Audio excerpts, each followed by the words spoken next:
یہ جو ابھی حقوانی صاحب نے ایک جو ریفرنس دیا ہے یہ بڑا امپورٹنٹ ہے کہ آپ کو اپنے ٹارگٹس کو بڑا دھیان سے چننا ہوگا. آپ اگر آرامکو پہ کریں گے یا آپ آئل ریفائنریز پہ اٹیک شروع کر دیں گے تو آپ اس سے معیشت کو تھوڑا سا ڈسٹرب تو ضرور کریں گے عالمی معیشت کو, لیکن آپ اپنے لیے اس لیول کا محاذ کھول لیں گے کہ پھر سعودی عرب بھی اس جنگ کے اندر براہ راست شامل ہو جائے گا اور دیگر ممالک بھی شامل ہو سکتے ہیں. دیکھیں یہ جو مطلب ہے کہ ایران کے پاس جو ہے ایک تو اس کی معیشت جو ہے وہ بہت اس وقت کمزور ہے. ان کے اوپر اتنے سینکشنز لگ چکے ہیں کہ معاشی لحاظ سے ایران جو ہے وہ بہت کمزور صورتحال میں ہے. ہوں. ان کے جو بندرگاہ وغیرہ ہیں ان کے اوپر بلاکیٹ وغیرہ لگ گئے جس کی وجہ سے ان کو مزید مشکلات جو ہے وہ پیدا ہو سکتی ہیں کہ باہر سے اگر وہ تجارت وغیرہ نہیں کر سکتے تو بہت شدید مشکلات میں وہ آ سکتا ہے. ہوں.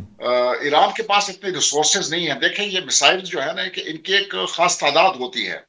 ابھی وہ یہ تو بتاتا نہیں ہے کہ ان کے پاس تعداد کتنی ہوتی ہے, لیکن ان کو میسائلز کو ان کو بہت زیادہ استعمال کرنے پڑتے ہیں کیونکہ جو اسرائیل کے پاس اور امریکن کے پاس جو میسائل مخالف سسٹم ہے, جی. اینٹی میسائل سسٹمز ہیں, ہاں جی. ان کو اوور ویلم کرنے کے لیے آپ کو زیادہ میسائلز استعمال کرنے پڑتے ہیں کہ اگر آپ 100 چھوڑتے ہیں تو اس میں سے 4-5 جو ہے وہ ہٹ اس میں کر سے پاتے ہیں. نکل کے وہ زمینی اہداف کو نشانہ بنا سکتے ہیں. لیکن اگر آپ تھوڑی تعداد میں میسائل چھوڑیں گے تو وہ انٹرسیپٹ ہو جائیں گے اور ان کا کوئی فائدہ نہیں ہوگا. ہوں. مجھے نہیں لگتا کہ ایران جو ہے نا یہ اس میسائل وار کو 3-4 ہفتے کے بعد ان کی جو ریسورسز ہیں وہ ختم ہونے پہ آ جائیں گی. ان کے پاس ایئر فورس بھی نہیں ہے, ان کے پاس نیوی بھی نہیں ہے, تو صرف زمینی فوج ہے.